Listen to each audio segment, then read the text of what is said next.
வணக்கம் tech supporter நண்பர்களே. இன்னைக்கு எதை பற்றி பார்க்க போகிறோம் அப்படின்னு பார்த்தீங்கன்னா, செயல்படாத பழைய வங்கி கணக்குகளில் உள்ள பணத்தை எளிதில் எப்படி பெறலாம் அப்படின்னு சொல்லி ஆர்பிஐ ரூல்ஸ் அறிவிச்சிருக்காங்க. அது என்ன அப்படின்னு பார்த்தீங்கன்னா, நீண்ட காலமாக செயல்படாத வங்கி கணக்குகளில் உங்கள் பெயரில் அல்லது உங்களின் குடும்பத்தினரின் இருக்கும் பட்சத்தில் உரிய உரிமை கோரப்படாத பணத்தை மக்கள் எளிதாக கண்டறிந்து பெறுவதற்கு ரிசர்வ் வங்கி அதாவது ஆர்பிஐ புதிய முயற்சி தொடங்கியுள்ளது. அதன்படி இதற்காக சிறப்பு முகாம்கள் மாவட்ட அளவில் நடைபெறவுள்ளதாக தகவல் வெளியாகியுள்ளது. நாம் வங்கிகளில் சேமிப்பு கணக்கு நிலையான வைப்பு அதாவது பிக்சட் டெபாசிட், மீளக்கூடிய வைப்பு ரிக்கரிங் டெபாசிட் போன்றவற்றை பணத்தை சேமித்து வைத்திருப்போம்.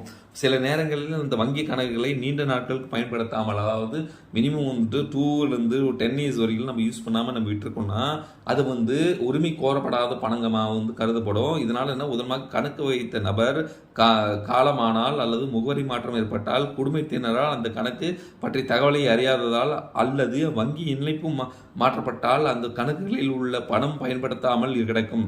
இதே உரிமை கோரப்படாத வங்கி பணம் அப்படின்னு சொல்லுவாங்க. அதாவது அன்கிளைம்டு பேங்க் டெபாசிட், அன்ரெக்கவர்டு மணி அப்படின்னு சொல்லுவாங்க.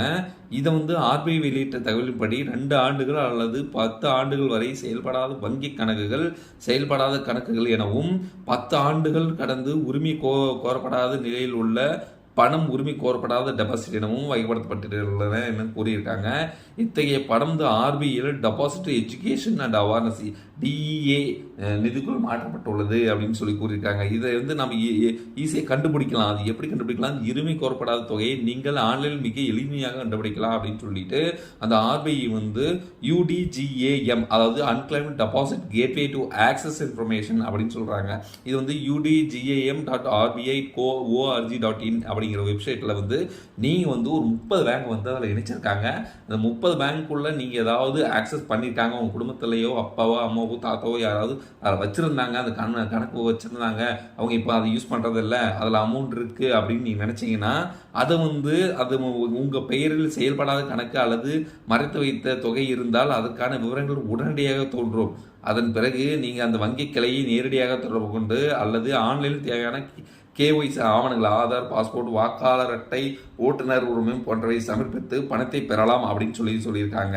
இந்த முன்னெடுப்பு மக்கள் எளிதாக பயன்படுத்துவதில்லை. இந்த ரிசர்வ் வங்கியை 2025 அக்டோபர் டிசம்பர் முதல் மாதம் வரை நாடு முழுவதும் மாவட்ட வாரியாக சிறப்பு முகாம் நடத்த உள்ளதாக அறிவித்துள்ளது. இந்த முகாமில் வங்கிகளில் நீண்ட காலமாக செயல்படாத கணக்குகளில் உள்ள பணத்தை உரிய ஆவணங்களை வழங்கியே உடனடியாக கோரிக்கையை சமர்ப்பிக்கவும் என்று இப்போது ஆர்பிஐ அறிமுகப்படுத்திய யூடிஜிஏஎம் யூட்கம் அப்படின்னு சொல்லக்கூடிய இணையதளத்தின் மூலமாக சிறப்பு முகாம்கள் வழியாகவும் இந்த பணத்தை மீட்கும் வாய்ப்பு திறக்கப்பட்டுள்ளது.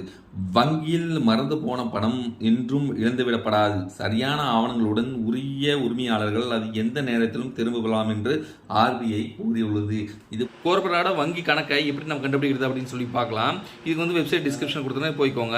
இந்த இடத்துல உங்களுடைய நேமு, அப்புறம் உங்களுடைய கான்டாக்ட் நம்பரு, பாஸ்வேர்டு நீங்கள் என்டர் பண்ணுற மாதிரி இருக்கும். என்டர் பண்ணிவிட்டு நெக்ஸ்ட் கொடுங்க. நெக்ஸ்ட் கொடுத்துட்டிங்கன்னா உங்கள் நேமு அந்த பாஸ்வேர்டு ஏற்கனவே என்டர் பண்ணுறீங்க அந்த பாஸ்வேர்டு நீங்கள் உள்ளீடு பண்ணுற மாதிரி இருக்கும். உள்ளீடு பண்ணிவிட்டு கேப்சா கொடுத்துட்டு நெக்ஸ்ட் கொடுங்க.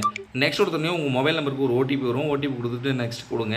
நெக்ஸ்ட் கொடுக்குறது மூலிமா என்ன வரும்னு பார்த்தீங்கன்னா இந்த இடத்துல வங்கி அக்கௌண்ட் ஹோல்டர் நேம் கேட்பாங்க. இங்கே யாருடைய அக்கௌண்ட் நீங்கள் தேட விரும்புகிறீங்களோ அவங்க நேம் டைப் பண்ணிக்கோங்க. கீழே என்ன பேங்க்ஸில் அவங்க வச்சுருக்காங்க அக்கௌண்ட்னு சொல்லி செலக்ட் பண்ணிக்கோங்க. நான் ஆள் கொடுத்து கூட டோட்டலாக கூட சர்ச் பண்ணி பார்த்துக்கலாம். கீழே பேன், ஓட்டர் ஐடி, அது இல்லாமல் driving license number, passport number, date of birth இதெல்லாம் இருக்கும். முக்கியமாக இதில் அப்போலாம் ஓட்டர் ஐடி பேன் தான் யூஸ் பண்ணியிருப்பாங்க. அதனால் PAN, voter ID, date of birth கொடுத்து சர்ச் கொடுத்தீங்களாவே போதும். உங்களுடைய அக்கௌண்ட் ப்ரீவியஸாக நீங்கள் ஏதாவது அன்கிளைம்டு இதில் அமௌண்ட் இருந்ததுன்னா 10 வருஷத்துக்கு முன்னாடியோ இல்லை 10 வருஷத்துக்குள்ளேயோ ஏதாவது இருந்ததுன்னா அது ரொம்ப வருஷமாக யூஸ் பண்ணாமல் அக்கௌண்ட் ஆக்சஸ் பண்ணாமல் இருந்தோம்னா இந்த இடத்துல அது காட்டி கொடுத்துரும். இப்போது சர்ச்சுங்கிற ஆப்ஷன் நீங்கள் கொடுக்குறதுனால எந்த அக்கௌண்ட் அது மாதிரி இல்லாதனால எனக்கு காட்டல. உங்களுக்கு எது இருந்ததுன்னா இது மாதிரி ஆக்சஸ் பண்ணி பார்த்தீங்கன்னா உங்கள் அக்கௌண்ட் டீட்டெயில் காட்டும், எவ்வளோ அமௌண்ட் இருக்கும். இது போன்ற நல்ல செய்திகளை நம்ம சேனலில் அடிக்கடிக்கு நம்ம அப்லோட் பண்ணிட்டு வரோம். கண்டிப்பாக நம்ம சேனலில் பிடிச்சிருந்தோன்னா சப்ஸ்கிரைப் பண்ணி வச்சுக்கோங்க. தேங்க்யூ ஃபார் வாட்சிங்.